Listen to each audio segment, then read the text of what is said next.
ನಮಸ್ಕಾರ. ನೋಡ್ಬೋದು ಈ ವೆಹಿಕಲ್ 12 ಗಂಟೆಯಲ್ಲಿ ಟಿಕೆಟ್ ರೈಸ್ ಆಯಿತು. ವಿತಿನ್ 20 ಮಿನಿಟ್ಸಲ್ಲಿ ಗಾಡಿ ರಿಪೋರ್ಟ್ ಆಗಿದ್ದೀನಿ. ಈ ಗಾಡಿಗೆ ಬ್ರೇಕ್ ಡೌನ್ ಆಗಿತ್ತು. ಎಸ್ಲೇಟರ್ ಏನೋ ವರ್ಕ್ ಆಗ್ತಿಲ್ಲ ಅಂತ ಕಂಪ್ಲೇಂಟ್ ಮಾಡಿದ್ರು ಈ ಗಾಡಿಗೆ. ನೋಡ್ಬೋದು ಈ ವೆಹಿಕಲ್ ಡ್ರೈವರು ನಮ್ಮ ಜೊತೆ ಇದ್ದಾರೆ. BS6 ಹೊಸ ಗಾಡಿ ಇದು. ತಗೊಂಡು ಬರ್ತಿದ್ದಾರೆ, ಏನು ಆಂಧ್ರದಿಂದ ಲೋಡ್ ಮಾಡ್ಕೊಂಡು ಬರ್ತಿದ್ದಾರೆ ಅಂದರು. ವರ್ಕ್ ಆಗಿಲ್ಲ. ಇಲ್ಲಿ nearby Hosakote service road ಇದೆಯಲ್ಲ, MAG ಹಾಸ್ಪಿಟಲ್ ನಿಯರ್ ಇದೆ ವೆಹಿಕಲ್ ಇದು. ಡ್ರೈವರ್ ನಮ್ಮ ಜೊತೆ ಇದ್ದಾರೆ. ಕೇಳೋಣ ಬನ್ನಿ ಯಾವ ಥರ ಏನಾಗಿತ್ತು ಅಂತ. ಅಣ್ಣ ನಮಸ್ಕಾರ. ನಮಸ್ಕಾರ ಅಣ್ಣ. ಅಣ್ಣ ಈ ವೆಹಿಕಲ್ ಏನಾಗಿತ್ತು, ಏನರಿಂದ ನೀವು ಕಂಪ್ಲೇಂಟ್ ರೈಸ್ ಮಾಡಿದ್ದೀರಣ್ಣ? ಅದು BS6 ಹೊಸ ಗಾಡಿ, ಏನಂತ ಗೊತ್ತಾಗ್ಲಿಲ್ಲ. ಬರ್ಬೇಕಾದ್ರೆ ಗಾಡಿ ಸ್ಲೋ ಮೋಷನ್ ಅಲ್ಲಿ ಆಫ್ ಆಗೋಯ್ತು. ನಾನು ಅನ್ಕೊಂಡೆ ಫಸ್ಟ್ಗೆ ಆಟೋ ಜನರೇಷನ್ ಆಗ್ಬೇಕಾದ್ರೆ ಎಲ್ಲ ಸ್ಲೋ ಆಗತ್ತಲ್ಲ ಹಂಗ ಅನ್ಕೊಂಡೆ. ಬಟ್ ಅದಾದ್ಮೇಲೆ ಗಾಡಿ ಆಫ್ ಆಗೋಯ್ತು. ಗಾಡಿ ಸ್ಟಾರ್ಟ್ ಆಗ್ಲಿಲ್ಲ. ಅದೇನೋ ಆಕ್ಸಿಲೇಟರ್ ರೈಸ್ ಆಗ್ಲಿಲ್ಲ, ಫುಲ್ ಆಗಿ ಗಾಡಿ ಆಫ್ ಆಗೋಯ್ತು. ಅದಕ್ಕೋಸ್ಕರ ನಾವು ಟೋಲ್ ಫ್ರೀ ನಂಬರ್ ತಗೊಂಡು ಕಂಪ್ಲೇಂಟ್ ರೈಸ್ ಮಾಡಿದ್ವಿ. ಕಂಪ್ಲೇಂಟ್ ರೈಸ್ ಮಾಡಿ ಅವ್ರು ಟಿಕೆಟ್ ರೈಸ್ ಮಾಡ್ತೀನಿ ಅಂತ ಹೇಳಿ ಒಂದು OTP ಸೆಂಡ್ ಮಾಡಿ ನಿಮ್ಮ ಡೀಟೇಲ್ಸ್ ಎಲ್ಲ ಕಳಿಸಿದ್ರು. ಕಳಿಸಿ ಒಂದು 20 ನಿಮಿಷದಲ್ಲಿ ನೀವು ಬಂದು ಮಾಡಿಕೊಟ್ಟಿದ್ದೀರಾ. ಈ ರಾತ್ರಿಯಲ್ಲಿ ಬಂದು ಮಾಡಿಕೊಟ್ಟಿದ್ದಕ್ಕೆ ನಿಮಗೂ ಒಂದು ಟೈಮ್ ಎಷ್ಟು ಗಂಟೆ ಆಗ್ತಿದೆ ಅಣ್ಣ? ಅಪ್ರಾಕ್ಸಿಮೇಟ್ಲಿ ಇವಾಗ 1 o'clock ಆಗ್ತಿದೆ ಟೈಮ್. ಇವಾಗ 1:30 ಆಗಿದೆ ಈಗ.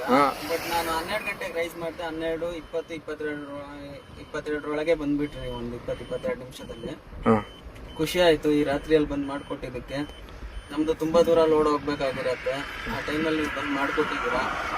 ನಾನು ನೋಡಿರೋ ಪ್ರಕಾರ ತುಂಬಾ ಗಾಡಿಗಳು ಬ್ರೇಕ್ ಡೌನ್ ಆದ್ರೂ ಎಲ್ಲ ರೋಡ್ ಮೇಲೆ ನಿಂತು ಬೆಳಿಗ್ಗೆ ಮಾಡಿಸ್ಕೊಂಡು ಹೋಗಿರೋದು ನೋಡಿದ್ದೀನಿ. ಬಟ್ ನೀವು ಬಂದು ಬೇಗ ಮಾಡಿಕೊಟ್ಟಿದ್ದೀರಾ, ಖುಷಿ ಆಯ್ತು. ನಮ್ಮ ಸರ್ವಿಸ್ ತುಂಬಾ ಇಷ್ಟ ಆಯ್ತು ಅಣ್ಣ ನಿಮ್ಗೆ.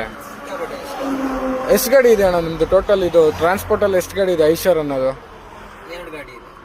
ಐಶರ್ ಫೀಲ್ ಯಾವ ತರ ಇದೆ ಅಣ್ಣ ನಿಮ್ಗೆ ಓಡಿಸಕ್ಕೆ? ಇವಾಗ ಹೊಸ ಕ್ಯಾಬಿನ್, AC ಇದೆ ಕ್ಯಾಬಿನ್ ಒಳಗಡೆ. ಪರ್ಫಾರ್ಮೆನ್ಸ್ ಹೆಂಗಿದೆ? ಪರ್ಫಾರ್ಮೆನ್ಸ್ ಎಲ್ಲ ಚೆನ್ನಾಗಿದೆ. ಪರ್ಫಾರ್ಮೆನ್ಸ್ ಬಗ್ಗೆ ಮಾತಾಡೋದು. ಮತ್ತೆ ಇವಾಗ ಬಂದು ಟೈಮ್ಗೆಲ್ಲ ಟಿಕೆಟ್ ಎಲ್ಲ ಕ್ಲೋಸ್ ಮಾಡಿಕೊಟ್ಟು ಆನ್ ರೋಡ್ ಮಾಡಿಕೊಟ್ಟಿದ್ದೀರಲ್ಲ, ಇವಾಗ ಲಾಂಗ್ ಎಲ್ಲಿಗೆ ಹೋಗ್ಬೇಕು ನೀವು? ನಾವು ಇವಾಗ ಪೂನಾ ಹೋಗ್ತಾ ಇರೋದು. ಪೂನಾ, ಸೋಲಾಪುರ್ ಆ ಕಡೆ ಹೋಗ್ತಾ ಇರೋದು. ನಮ್ಮ ಟೈಮಿಗೆ ಬಂದು ಮಾಡಿಕೊಟ್ಟಿದ್ದೀರಾ, ನಿಮಗೆ ಥ್ಯಾಂಕ್ಸ್ ಹೇಳೋದಕ್ಕೆ ಇಷ್ಟಪಡ್ತೀನಿ. ನಿಮ್ಮ ಸರ್ವಿಸ್ ಚೆನ್ನಾಗಿದೆ. ಯಾರೇ ಆಗಲಿ ಐಶರ್ ಗಾಡಿ ಅವರು ಎಲ್ಲೇ ಬ್ರೇಕ್ ಡೌನ್ ಆದ್ರೂ ಟೋಲ್ ಫ್ರೀ ನಂಬರ್ ನೀವು ಗೂಗಲಲ್ಲಿ ಸರ್ಚ್ ಮಾಡಿದ್ರು ಬರತ್ತೆ. ಅಲ್ಲಿ ನೀವು ಟ್ರೈ ಮಾಡಿ, ಒಂದ್ಸಲ ಚೆಕ್ ಮಾಡಿ. ವಿತಿನ್ ಹಾಫ್ ಅನ್ ಅವರ್ ಅಲ್ಲ, 20 ಮಿನಿಟ್ಸ್ ಅಲ್ಲಿ ಬಂದೆಲ್ಲ ಮಾಡ್ಕೊಡ್ತಾರೆ. ಥ್ಯಾಂಕ್ ಯು ಸೋ ಮಚ್ ಅಣ್ಣ. ಇದೇ ಥರ ನೀವು ಏನೇ ಬ್ರೇಕ್ ಡೌನ್ ಆಯಿತು ಅಂದರೆ ನಮ್ಗೆ ಕಾಲ್ ಮಾಡಿ ವಿಸಿಟ್ ಮಾಡ್ತೀವಿ. ಅಟ್ ಎ ಟೈಮ್ ಗಾಡಿ ರೆಡಿ ಮಾಡಿಕೊಡ್ತೀವಿ. ಇದು ನಮ್ಮ ಪ್ರಾಮಿಸ್ ಆಗಿರುತ್ತೆ. ಐಶರ್ ಕಡೆಯಿಂದನೇ ಪ್ರಾಮಿಸ್ ಇದೆ ಇದು. ಅಟ್ ಎ ಟೈಮ್ 24 ಅವರ್ಸಲ್ಲಿ ಗಾಡಿ ರೀಚ್ ಆಗಬೇಕು. ಎನಿ ಕಂಪ್ಲೇಂಟ್ಸ್ ಇದ್ರೇನು ಆನ್ ರೋಡಲ್ಲಿ.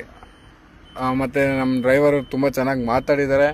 ತುಂಬ ಅವ್ರಿಗೆ ವರ್ಕ್ ತುಂಬ ಇಷ್ಟ ಆಗಿದೆ. ಐಶರ್ನ ತಗೊಳಕ್ಕೆ ಟ್ರೈ ಮಾಡಿ. ತುಂಬ ಸರ್ವಿಸ್ಗೆ ಮತ್ತು ಆವಲಲ್ಲಿ ವರ್ಕ್ಶಾಪ್ ವಿಸಿಟ್ ಮಾಡಿ. ತುಂಬ ಚೆನ್ನಾಗಿದೆ. Thank you. ಇನ್ನೊಂದು ವಿಡಿಯೋ